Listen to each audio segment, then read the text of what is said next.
Unë quhem Gjenda. Jetoj në një studio të vogël pranë liçenit.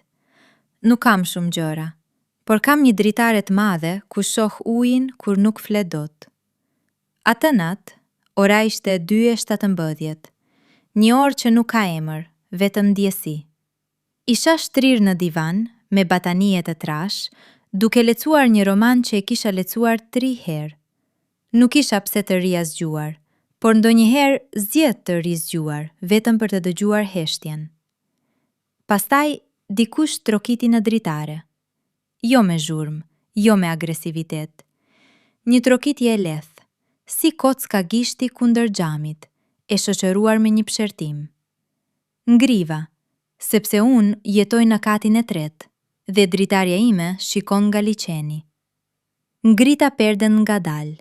Një pjesë e mendjes më thoshte të mos e bëja, por një pjesë tjetër më shtynte. Dhe aty ishte ai. Jo një hajdut, jo një fantazm, por Albani, ex i im. Ai me të cilin isha ndarë 11 muaj më parë, pa fjalë, pa përshëndetje, pa asnjë shpjegim. Ai që një mbrëmje thjesht iku dhe la pas vetëm një qelës tavoline dhe një kafe të ftohtë. Po qëndronte jashtë, në ajër, mbi ujë? Jo. Ishte ulur në shkallët e zjarit që të çojnte catia, dhe nga aty kishte arritur të trokiste në kornizën time. Sytë e tij nuk ishin të friksuar, ishin të thyer, sikur dikush t'i kishte larë brenda për muaj të tërë. Hapa dritaren pa pyetur, nuk thash asgjë, as ai. Për 30 sekonda të plota, ne thjesht qëndruam aty, duke marrë frymë të njëjtin ajër të ftohtë të natës. Pastaj ai tha: "Nuk doja të vija, por nuk mund të rija më larg." E lava me një lëvizje dore. Ai e kuptoi sinjalin dhe u fut brenda në heshtje. Kishte erë bore dhe duhani të vjetër. Nuk e kisha parë kur kaq të rënduar. U ul në fund të divanit tim. Unë qëndrova në këmbë, me krahët e kryqëzuar, duke e ruajtur distancën.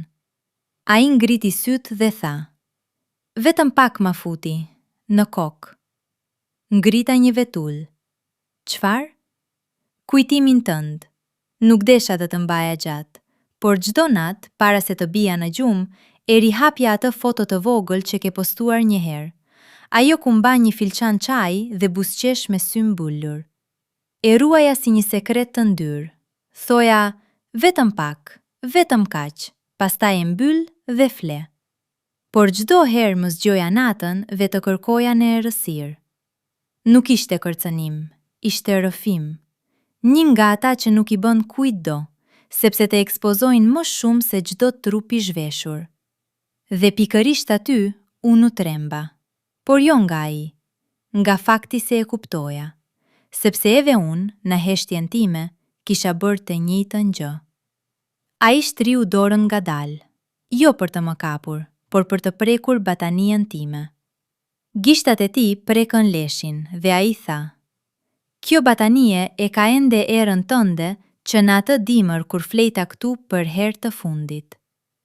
Unë nuk lëviza, nuk e ndalova, por një pjesë e imja donte të vraponte, sepse ai po hynte një zonë që kisha mbyllur me qelës. Në atë kuti të vogël ku kisha varrosur të gjitha pse pa përgjigje. Ai vazhdoi. U largova jo sepse nuk të doja, u largova sepse të doja aq shumë sa më trembi. Dhe gjithë këta muaj kam jetuar me atë trem. Por ti ke të drejtë të më nxjerrësh jashtë, ke të drejtë të më lësh në të ftohtë. Pëshpërita. Atëherë pse erdhe? Ai ngriti sytë dhe për herë të parë pash lot që nuk i lëshonte.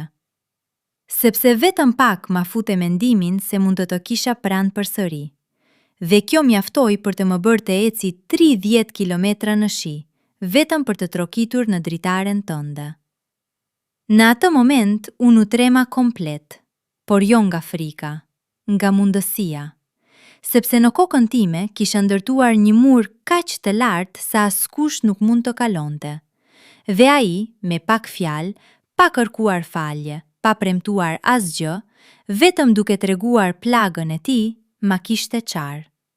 U ula pranë tij, aq qafër sa shpatulat tona prekeshin.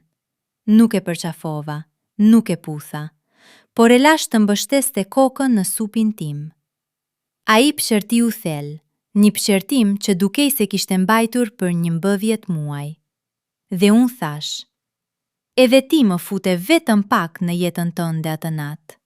Dhe unë u tremba komplet, sepse të doja pa dashur.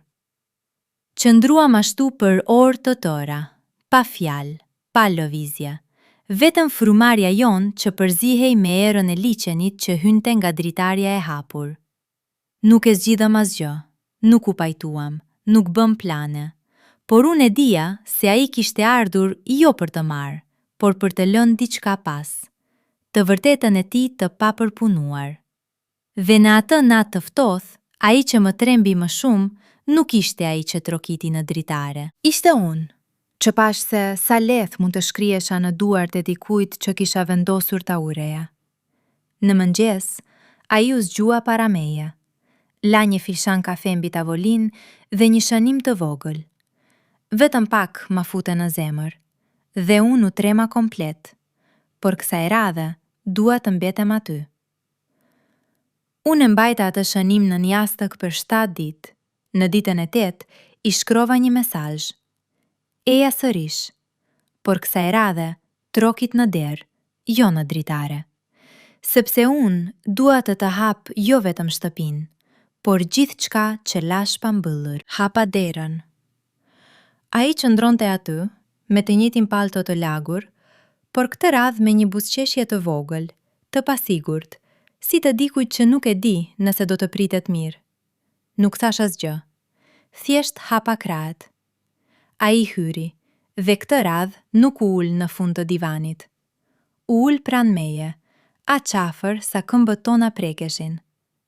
Vetëm pak ma fute në jetë, përshprita unë, dhe unë u tremba komplet, por tani nuk dua të dal më. Ai më kapi dorën, e ngriti ngadalë dhe e vendosi mbi zemrën e tij.